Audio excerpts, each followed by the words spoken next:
The decision to allow Kamila Valieva to continue competing is causing a ripple effect throughout the games. For a look at what this means now going forward, ABC News consultant Christine Brennan joins us. Hey, Christine, thank you so much, as always, for your time. A big sticking point, obviously, is that there are thousands of athletes who have done it right and have stayed clean. You have said that this is a blow to them. What do you mean by that? Absolutely, Lindsay. I think of Katie Ledecky. I think of Michael Phelps, Simone Biles, Michelle Kwan, all these athletes who asked to be tested more. Katie Ledecky actually has told me when she's going to the Whole Foods for 15, 20 minutes, she'll text the U.S. Anti-Doping Agency to say, if you're sending a tester in the next 15 or 20 minutes, I will not be home. So I'll be back soon. In other words, understanding that if the knock on the door comes to have to provide a urine sample, which is what all these athletes do 365 days a year for the honor and privilege of being American Olympians or British Olympians or Canada, Mexico, whatever, Australia, that she wants to make sure they know she's coming right back and they don't mark it as one of a strike against her. And then you think of Russia and the absolute utter cheating, state-sponsored doping. And I mean, here's a sentence, Lindsay, I thought I would never utter. A woman, or now forget a woman or man, but an athlete who has tested positive within the last 2 months is competing in the Olympic Games, allowed to compete, and may well win not one, but 2 Olympic gold medals. What an utter disaster for the sport, for integrity, for those watching. How can you believe what you're watching? And if you don't believe it, why watch? I mean, this is chaos, and it is all because of Russian doping.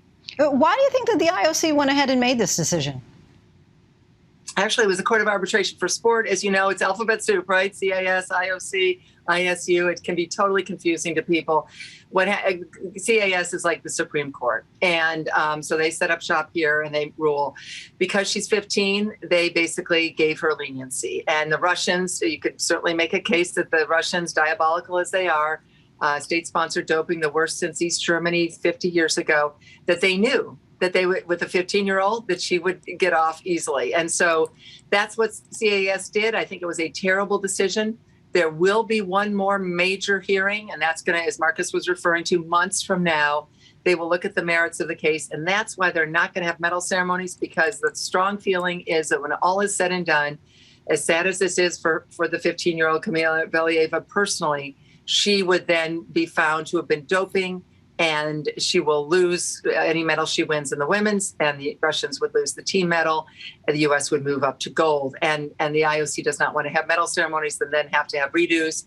But it is just a sad day for the Olympics, sad day for those Americans who deserve to be on a medal stand, the Japanese who deserve it.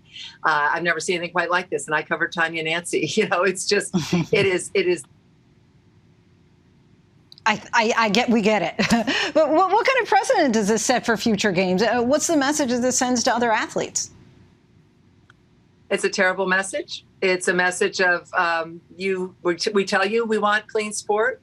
We tell you we don't want doping, and then we're going to allow someone in on a technicality. And of course, what should have happened is Russia should have reported this. For example, with the U.S., when there's a positive drug test, they report it, and the athlete doesn't come to the Olympics. Other countries, that's how they do it. That's called integrity. Russia, they don't care. They bring them, they fight for it, they move on. What's going to happen is Russia's going to have to be kicked out lock, stock, and barrel of the 2024 Paris Games and the 2026 Milan Games. They're going to have to be banned from figure skating world championships for several years. This idea of slapping on the wrist, which has happened since the big Sochi drug scandal of Russia in 2014, hasn't worked, obviously. They keep getting away with it. And the only way to do it is to ban them from the next couple of Olympic Games. Everyone, all Russians, including those who are not cheating. But the reality is, if you're not banning the Russians, including some, unfortunately, who get caught in that net of not cheating, of course, then look at all the women tonight who are going to have this experience ruined because of the questions they're going to get, because of all the uncertainty, versus having their Olympic moment. And this, of course, has drawn a lot of comparisons to the case of U.S. track and field star Sha'Carri Richardson. Richardson was suspended for 30 days in July after testing positive for marijuana a month after she won the 100-meter race at the U.S. trials. Richardson had said that she used marijuana to cope with her mother's death, and she said in a tweet, "Can we get a solid answer on the difference of her situation and mine? My mother died, and I can't run, and was also favored to place top 3. The only difference I see is I'm a black young lady." Christine, what is the difference here? certainly she's right. And it's horrible what happened to her. The difference is she is from a country that doesn't cheat. Yes, we've had cheaters. Lance Armstrong, Marion Jones come to mind for sure. Terrible cheaters, but they weren't state-sponsored doping. In other words, Lance Armstrong and Marion Jones went against the country. U.S. Anti-Doping Agency, when they had to ban Sha'Carri Richardson from the Olympics, they were heartbroken. But they did it because those were the rules, as sad as that was.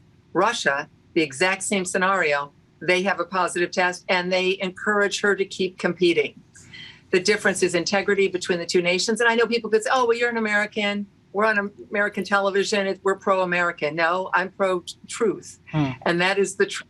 The U.S. Anti-Doping Agency followed the rules, sadly, and was heartbroken when they did that with Richardson. We all were heartbroken.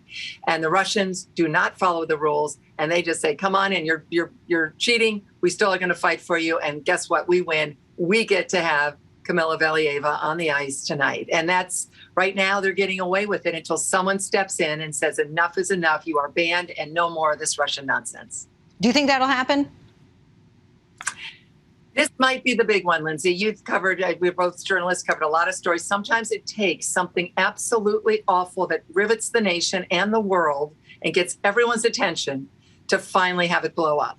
And I think this might be the big one. And yes, if that's the case, and if people are from all over the world are outraged and united against Russia, then it might happen, yes. Christine Brennan, always a pleasure and a joy to talk to you. Reporting in from Beijing for us. Thanks so much for your time tonight. Thank you very much.